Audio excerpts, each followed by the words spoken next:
Hey guys, this is Tono. Today we have the Secret Lair bonus cards revealed. This is actually pretty rare that they reveal the bonus cards prior to them getting sent out to people and everything. Usually it's not until they get out that people actually find out what the bonus cards are. So seeing them early is really great, especially because some of these could potentially change your mind. And if you want to pick up either like, any of the three different Secret Lair drops for Final Fantasy.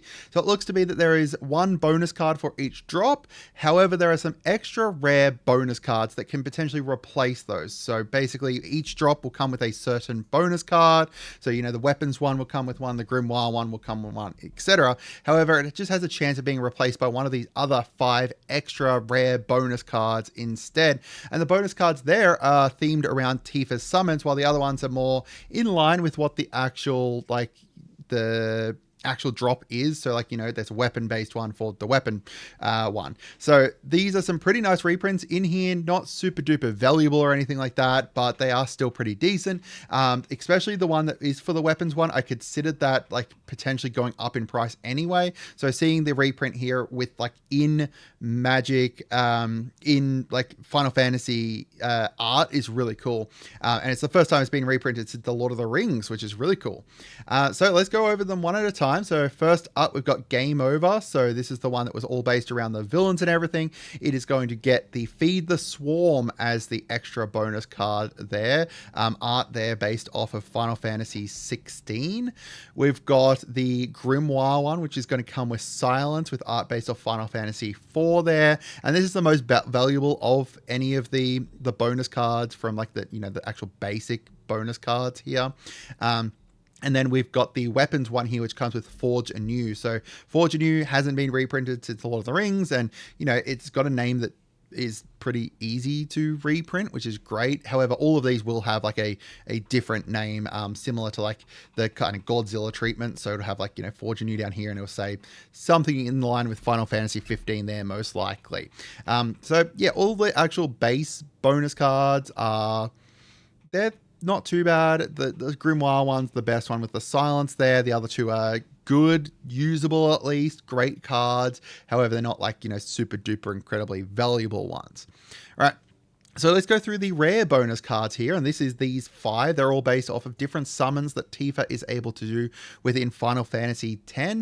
I'll go through there. It's actually a cycle that they've reprinted here, and they've just, skinned, Godzilla treatmented all of them.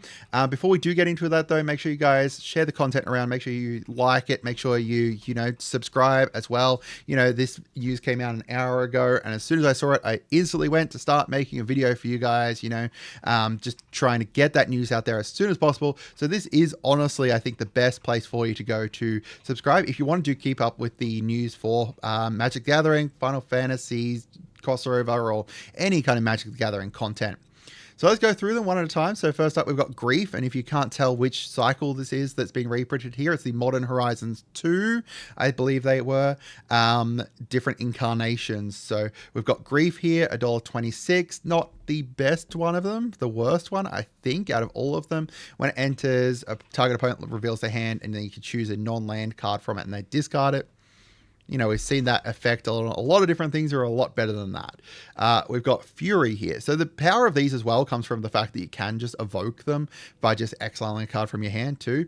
So we've got Fury. When it enters, deals 4 damage divided as you choose among any number of target creatures or planeswalkers. It's got double strike too if you actually, hard cast it out there. Getting into the more valuable ones, we've got Endurance. Up to 1 target player puts all the cards from their graveyard on the bottom of their library in a random order. That's a great one, a great recursion, as well as the fact that, it's only cost 1 and 2 green. So if you do want to hard cast it, you've got that option if you don't want to evoke it out. We've got Subtlety here, and this is one amazing art there, as well as the fact that this is a pretty decent card. When it enters, choose up to 1 target creature spell or planeswalker spell. Its owner puts it onto the top or bottom of their library. So it's like a really interesting kind of counter. It counters it, but then also puts it on either the top or bottom of the library instead of just into the graveyard. And then it's also the fact that you can evoke it out means that it's kind of like a free counter spell, it's a counter spell adjacent. And then the most valuable one here is Solitude, and that's the one that most people go after because it's just great, right? And the art is great as well. So when it enters, exile up to one target creature. That creature's owner gains life equal to its power. So it's got the Swords to Plowshares, essentially. Swords to Plowshares, and it's represented by like the samurai here. I don't know much about Final Fantasy or the summons from Final Fantasy, but I feel like that art suits it relatively well. I feel like it. I don't know. Someone let me know if that art suits it well. Either way, it's a great card.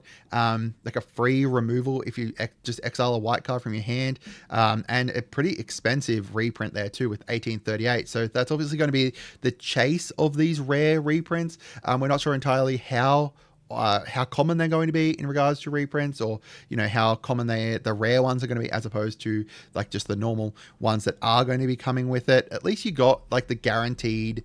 I feel like these three that are guaranteed are still pretty good and still pretty on flavor with what the Secret Lair was about and stuff.